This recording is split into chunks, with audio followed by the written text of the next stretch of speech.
Hi friends, എല്ലാവർക്കും നമസ്കാരം. അപ്പോൾ ഇന്നത്തെ നമ്മുടെ സബ്ജക്റ്റ് വളരെ രസകരമാണ് കേട്ടോ. എന്ന് വെച്ചാൽ ലൈംഗികതയോട് ഇഷ്ടമുള്ള എല്ലാവരും അറിഞ്ഞിരിക്കേണ്ട ഒരു കാര്യമാണ്, സ്ത്രീയും പുരുഷനും. ഇപ്പം ലൈംഗികതയെ സംബന്ധിച്ച് ഒരുപാട് ഇഷ്ടമുള്ളവരുണ്ട്. എന്ന് വെച്ചാൽ എല്ലാ ദിവസവും ബന്ധപ്പെടുന്നവരുണ്ട്, അല്ല ആഴ്ചയിൽ ഒരു 2-3 പ്രാവശ്യം, ചിലർ മാസത്തിൽ ഒരു 1-2 പ്രാവശ്യമുള്ളൂ. അതുപോലെ ഓരോരുത്തർക്ക് ഓരോ ശരീരപ്രകൃതി ആയതുകൊണ്ട് ചെയ്യുന്ന രീതിക്കും വ്യത്യാസമുണ്ട്. അതുപോലെ സ്ത്രീകളെ സംബന്ധിച്ചും പുരുഷന്മാരെ സംബന്ധിച്ചും ടൈമിങ് കൂടുതൽ കിട്ടുന്ന രീതിയുണ്ട്, കൂടുതൽ റിലാക്സ് ആയിട്ട് ചെയ്യാൻ പറ്റുന്ന പൊസിഷൻസുകളുണ്ട്.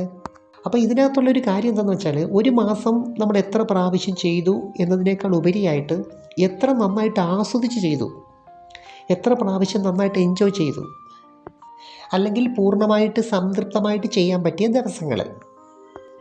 അപ്പോൾ ഈ ബന്ധപ്പെടുന്നവരെ സംബന്ധിച്ച് ഏത് രീതിയിലാണ് ചെയ്യുന്നത്, അത് ആസ്വാദനത്തിൻ്റെ ഒരു പ്രധാന ഘടകമാണ്. ഇപ്പം ചിലവരെ സംബന്ധിച്ച് ഒരു പ്രാവശ്യം കളിക്കുമ്പം ഒരു പൊസിഷൻ മാത്രമേ അവർ ചെയ്യത്തുള്ളൂ. അവരെ സംബന്ധിച്ച് ആ ഒരു പൊസിഷൻ മാത്രമാണ് ഇഷ്ടം. എന്നാൽ ചിലവരെ സംബന്ധിച്ച് ഒറ്റ കളിയിൽ തന്നെ 2-3 പൊസിഷൻ മാറി മാറി ചെയ്യുന്നവരുണ്ട്. അപ്പോൾ ഇതിനകത്ത് ചില സ്ത്രീകളെ സംബന്ധിച്ച് പ്രായം കൂടുന്തോറും പല പല പൊസിഷൻസുകൾ, പുതിയ പുതിയ രീതികൾ പരീക്ഷിക്കണമെന്ന് താല്പര്യമുള്ളവരാണ്. ഇപ്പോൾ ഓരോരുത്തരും ഓരോ തരത്തിലാണ് മനസ്സിന് സന്തോഷം കണ്ടെത്തുന്നത്. ഇതൊക്കെ എന്തിനാണ്? ഇപ്പോൾ ഈ സെക്സ് എന്നൊക്കെ പറഞ്ഞാൽ, അല്ലെങ്കിൽ ലൈംഗികത എന്തിനാണ്? നമ്മുടെ മനസ്സിനും ഒക്കെ ഒരു ആനന്ദത്തിന് വേണ്ടിക്കൂടാണ് നമ്മൾ സെക്സ് ചെയ്യുന്നത്.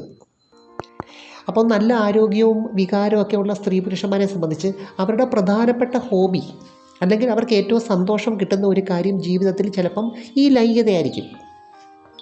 ചിലവരെ സംബന്ധിച്ച് ഒത്തിരി ഇഷ്ടമായിരിക്കും, ഇതൊക്കെ ചെയ്യുന്നതുമൊക്കെ ഒത്തിരി ഇഷ്ടമായിരിക്കും. പക്ഷേ സാഹചര്യമില്ലാത്തവരുണ്ട്. ഇനി നല്ല സാഹചര്യമൊക്കെ ഉണ്ടായിട്ടും ഇതിനോട് വലിയ താല്പര്യമൊന്നും ഇല്ലാത്തവരുണ്ട്. അപ്പോൾ ഇന്ന് ഞാൻ പറയുന്നത്, നല്ല വികാരവും സന്തോഷവും ഒക്കെ ഉള്ള സ്ത്രീ പുരുഷന്മാർ ഇപ്പോൾ ചെയ്തുകൊണ്ടിരിക്കുന്ന അല്ലെങ്കിൽ ചെയ്യാൻ പറ്റുന്ന 1-2 പൊസിഷൻസിനെ കുറിച്ചാണ്, അതിൻ്റെ പ്രയോജനങ്ങളെക്കുറിച്ചും അത് ചെയ്താലുള്ള രസകരമായ കാര്യങ്ങൾ എന്തൊക്കെയാണെന്നതിനെക്കുറിച്ചുമാണ് ഇന്നത്തെ നമ്മുടെ വീഡിയോ. അതിനു മുമ്പ് എൻ്റെ ഈ ചാനൽ ആദ്യമായിട്ട് കാണുന്നെങ്കിൽ ഒന്ന് സബ്സ്ക്രൈബ് ചെയ്യണം, ലൈക്ക് ചെയ്യണം, കൂട്ടുകാർക്ക് ഷെയർ ചെയ്യണം കേട്ടോ. അപ്പോൾ പ്രധാനമായിട്ട് ലൈംഗികത 2 കാര്യത്തിന് വേണ്ടിയാണല്ലോ ചെയ്യുന്നത്. ഒന്ന് റീപ്രൊഡക്ഷൻ, മറ്റൊന്ന് ആസ്വദിക്കാൻ. അപ്പോൾ ഇതിനകത്ത് റീപ്രൊഡക്ഷനെ സംബന്ധിച്ചിടത്തോളം സ്ത്രീ മലർന്ന് കിടന്നുകൊണ്ട് കാല് പൊക്കി വെച്ച് ചെയ്യുന്ന പൊസിഷനാണ് നല്ലത്. കൂടുതലും ഈ പങ്കാളിയുടെ സൗകര്യത്തിനനുസരിച്ച് സ്ത്രീകൾ പൊസിഷൻസൊക്കെ അഡ്ജസ്റ്റ് ചെയ്ത് കൊടുക്കാറുണ്ട്. എന്നിരുന്നാലും ഈ മുകളിൽ കയറി ചെയ്യുന്ന രീതിയുണ്ടല്ലോ, എന്ന് വെച്ചാൽ ഈ സ്ത്രീ മുകളിൽ കയറി പുരുഷനിങ്ങനെ കിടന്നിട്ട് ആ ഒരു രീതി പൊതുവേ സ്ത്രീകൾക്ക് രസകരമാണെന്ന് എനിക്ക് തോന്നുന്നു. എന്ന് വെച്ചാൽ ഈ പാര കൊണ്ട് തേങ്ങ പൊതിക്കുന്ന രീതിയോട് ഒരു പ്രത്യേക ഇഷ്ടമുണ്ട്. അപ്പോൾ ഈ ഒരു പൊസിഷനിൽ സ്ത്രീകൾക്ക് ഇത് കൂടുതലായിട്ട് നിയന്ത്രിക്കാൻ കഴിയും. അപ്പം ഇതിനകത്ത് എത്രത്തോളം ഉള്ളിലേക്ക് കയറ്റണം, അതുപോലെ തന്നെ പ്രസ് ചെയ്യുന്നത്, ഫോഴ്സ് കൊടുക്കുന്നത്, അതുപോലെ തന്നെ അവർക്ക് ഇഷ്ടപ്പെട്ട സ്ഥലങ്ങളിലൊക്കെ കൂടുതലായിട്ട് സ്ട്രോക്ക് കൊടുക്കുന്നത്, അതൊക്കെ ഈ ഒരു പൊസിഷനിൽ അവർക്ക് സ്വയം ചെയ്യാൻ പറ്റും. അതുപോലെ തന്നെ അടിക്കുന്ന സമയത്ത് സ്പീഡ് കൂട്ടിയും കുറച്ചും അടിക്കാൻ പറ്റും. അതുപോലെ പുരുഷൻ്റെ കൈ അവർക്ക് ഇഷ്ടപ്പെട്ട സ്ഥലങ്ങളിൽ പിടിച്ച് വെക്കാൻ പറ്റും. അതുപോലെ രതിമൂർച്ചയ്ക്ക് മുമ്പ് ക്ലിറ്റോറിസിൻ്റെ ഭാഗത്ത് കോൺസെൻട്രേറ്റ് ചെയ്ത് ചെയ്യാൻ പറ്റും. അതുപോലെ പുരുഷനെ സംബന്ധിച്ച് ഇതൊരു റിലാക്സ് പൊസിഷനാണ്, എന്ന് വെച്ചാൽ കിടക്കുവാണല്ലോ. എന്നിരുന്നാലും ഈ സമയത്ത് ശ്രദ്ധിക്കേണ്ടതായിട്ടുള്ള കുറച്ച് കാര്യങ്ങളുണ്ട് പുരുഷൻ. എന്ന് വെച്ചാൽ ഈ ഒരു പൊസിഷനിൽ പുരുഷന് ഇജാക്കുലേഷനെ നിയന്ത്രിക്കേണ്ടതായിട്ടുണ്ട്. കാരണം സ്ത്രീകളെ സംബന്ധിച്ച് അന്നേരത്തെ ഒരു രസത്തിന് സ്ട്രോക്ക് കൂടുതൽ കൊടുത്തായിരിക്കും ചെയ്യുന്നത്. അപ്പോൾ പുരുഷന്മാരെ സംബന്ധിച്ച് ചിന്തകളിൽ കൂടി ഇതിനെക്കുറിച്ച് നിയന്ത്രിക്കേണ്ടതായിട്ടുണ്ട്. അപ്പോൾ ഈ ഒരു അവസരത്തിൽ പുരുഷനെ സംബന്ധിച്ച് ഡീപ്പ് ബ്രീത്തിങ് റിലാക്സേഷൻ ടെക്നിക്ക് പരിശീലിക്കുന്നത് നല്ലതാണ്.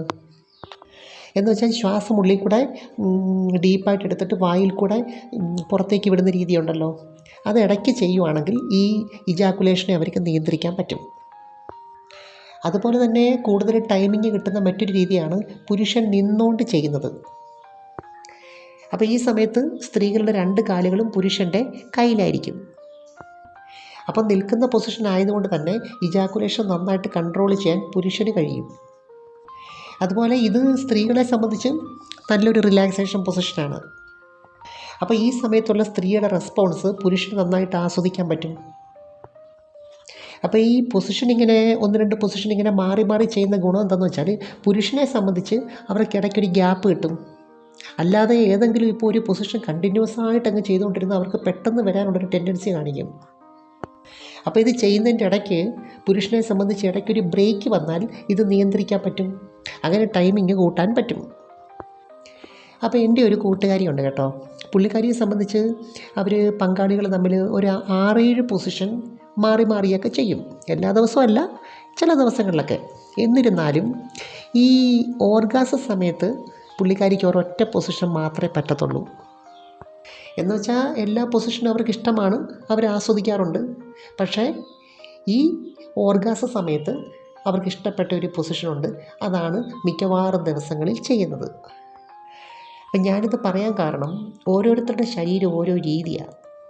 നമുക്കിപ്പം വ്യക്തമായിട്ടിപ്പം അല്ലെങ്കിൽ സ്പെസിഫൈ ചെയ്ത് പറയാൻ പറ്റില്ല ഇന്നതാണ് നല്ലത് അതാണ് നല്ലത് എന്ന് നമുക്ക് പറയാൻ പറ്റില്ല. എന്ന് വെച്ചാൽ ഇപ്പം ഞാൻ ഇവരെ സംബന്ധിച്ചിടത്തോളം അവർക്ക് ഇച്ചിരി മാറിടത്തിന് നല്ല വലിപ്പമുള്ള ഒരു കക്ഷിയാണ്. എന്ന് വെച്ചാൽ അവരെ സംബന്ധിച്ചിടത്തോളം അവരുടെ ആസ്വാദന രീതി അതുമായിട്ട് ബന്ധപ്പെട്ട് കിടക്കുവാണ്. അപ്പോൾ അവരുടെ ശരീരപ്രകൃതി അനുസരിച്ച് രസം കിട്ടുന്ന ഒരു രീതിയോടാണ് അവർക്ക് താല്പര്യം. അപ്പോൾ ചിലപ്പോഴൊക്കെ അവർ ഈ വീഡിയോസൊക്കെ കണ്ടാണ് ചെയ്യുന്നത്.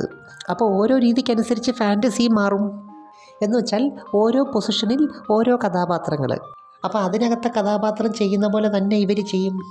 അപ്പോൾ ആ പങ്കാളികളെ സംബന്ധിച്ച് അവർക്ക് മറ്റ് സന്തോഷങ്ങളൊന്നുമില്ല കേട്ടോ. ഇതാണ് അവരുടെ പ്രധാനപ്പെട്ട ഹോബിയും റിലാക്സേഷനും എല്ലാം. അതുകൊണ്ട് തന്നെ ഇതിനകത്തൊരു വെറൈറ്റി അവർ തേടുന്നു. അതുപോലെ പുള്ളിക്കാരിയെ സംബന്ധിച്ച് ഈ തേങ്ങ പൊതിക്കുന്നതിനിടയ്ക്ക് കരിക്ക് ഇങ്ങനെ പൊട്ടിച്ച് പങ്കാളിക്ക് കൊടുക്കുന്ന ഇഷ്ടമാണ്. പ്രത്യേകിച്ച് നല്ല ദാഹം ഉണ്ടെങ്കിൽ കരിക്കും വെള്ളം കുടിക്കുന്നത് നല്ലതല്ലേ. അതുപോലെ സ്ത്രീകളെ സംബന്ധിച്ച് അവരുടെ മാറിടമെന്ന് പറയുമ്പോൾ മലർന്ന് കിടക്കുമ്പോൾ ഒരു ഷേപ്പ്, അതുപോലെ കമന്ന് ഉള്ള പൊസിഷനാണെങ്കിൽ വേറൊരു ഷേപ്പ്, അതുപോലെ നിൽക്കുമ്പം വേറൊരു ഷേപ്പ്, അങ്ങനെയല്ലേ. അതുപോലെ കുനിഞ്ഞ പൊസിഷനിൽ വേറൊരു ഷേപ്പാണ്. അപ്പോൾ ഇതിൻ്റെ ഓരോ അവസ്ഥയ്ക്കനുസരിച്ച് ആസ്വാദനത്തിൻ്റെ രീതിക്കും മാറ്റം വരും. അതുപോലെ ഈ പുരുഷന്മാരെ സംബന്ധിച്ചിടത്തോളം ഈ ശരീരപ്രകൃതം വ്യത്യസ്തമാണ്. എന്ന് വെച്ചാൽ വണ്ണം കൂടുതലുള്ളവരുണ്ട്, അതുപോലെ ബെല്ലി ഫാറ്റ് കൂടുതലുള്ളവരുണ്ട്. അപ്പോൾ അവരെ സംബന്ധിച്ച് അവർക്കിഷ്ടപ്പെട്ട ഏതെങ്കിലും പൊസിഷൻസ് അവർ കണ്ടെത്തിയിട്ടുണ്ട്. യഥാർത്ഥത്തിൽ ഒരു ലൈംഗികത ആദ്യം മുതൽ അവസാനം വരെ അതിൻ്റേതായ രീതിയിൽ ചെയ്യുന്നത് നല്ലൊരു വ്യായാമമാണ് സ്ത്രീക്കും പുരുഷനും. അപ്പം ഞാനിവിടെ ജസ്റ്റ് 1-2 പൊസിഷൻ മാത്രമേ പറഞ്ഞുള്ളൂ. ഇതുപോലെ പല രീതിയുണ്ട്. ഞാൻ നേരത്തെ ആ കൂട്ടുകാരിയുടെ കാര്യം പറഞ്ഞില്ലയോ. അപ്പം ഓരോ പൊസിഷനും നമുക്ക് എൻജോയ് ചെയ്യുന്നത് അല്ലെങ്കിൽ നമുക്ക് ഏതാണോ ആസ്വാദികരമായിട്ടുള്ളത് അത് തിരഞ്ഞെടുക്കുക. ഇപ്പോൾ നമ്മൾ വീഡിയോ കാണുമ്പോൾ ചിലപ്പം ഒരു പൊസിഷൻ കാണുന്നു, ചില രീതികളോട് നമുക്കൊരു പ്രത്യേക ഒരു ആകർഷണവും ഒരു ഇഷ്ടമൊക്കെ തോന്നുമല്ലോ. അത് നമുക്ക് ജസ്റ്റ് ഒന്ന് പരീക്ഷിച്ച് നോക്കാം നമുക്ക് പറ്റുമോ എന്നുള്ളത്. ഇനി ഏത് രീതി നമ്മൾ ചെയ്താലും അല്ലെങ്കിൽ ഏത് രീതി നമ്മൾ പരീക്ഷിച്ചാലും ഈ ലൈംഗികതയുടെ ഒരു പ്രധാനപ്പെട്ട ഒരു രസമെന്ന് പറയുന്നത് ടൈമിങ് കൂടുതൽ കിട്ടുക എന്നുള്ളതാണ്. ഇതിനകത്തുള്ള പ്രധാനപ്പെട്ട കാര്യം എന്താണെന്ന് വെച്ചാൽ നമുക്ക് എത്ര സമയം ആ മൂഡ് ക്രിയേറ്റ് ചെയ്ത് അതിനകത്തിങ്ങനെ നിൽക്കാൻ പറ്റുന്നു. അതുപോലെ ഏത് പൊസിഷൻ നമ്മൾ തിരഞ്ഞെടുത്താലും അതിനു മുമ്പേ ഈ ഫോർ പ്ലേ സമയത്ത് എന്താ ചെയ്യുന്നത്, അതുപോലെ ആഫ്റ്റർ പ്ലേ സമയത്ത് എങ്ങനെയാണ്, ഇതൊക്കെ വളരെ പ്രധാനമാണ്. അപ്പോൾ ഇവിടെ ഞാൻ ഈ ടൈമിംഗ് കൊണ്ട് ഉദ്ദേശിച്ചത് എന്താണെന്ന് വെച്ചാൽ നമ്മളിത് നമുക്ക് ലൈംഗികത തുടങ്ങിയിട്ട് നമ്മൾ അവസാനിപ്പിക്കുന്നൊരു സമയമുണ്ടല്ലോ, ആ സമയം വരെ എത്ര സമയം എടുക്കും എന്നുള്ളതാണ്. അല്ലാതെ നമ്മളിപ്പോൾ ഈ അടിക്കുന്ന സമയമല്ല ഞാൻ പറഞ്ഞത്. അപ്പോൾ എനിവേ നമുക്ക് മറ്റൊരു വീഡിയോയുമായി വീണ്ടും കാണാം. അതുപോലെ ഈ ചാനൽ സബ്സ്ക്രൈബ് ചെയ്യാൻ മറക്കരുത്, ലൈക്ക് ചെയ്യണം, കൂട്ടുകാർക്ക് ഷെയർ ചെയ്യണം കേട്ടോ. Thanks for watching. See you next time. By.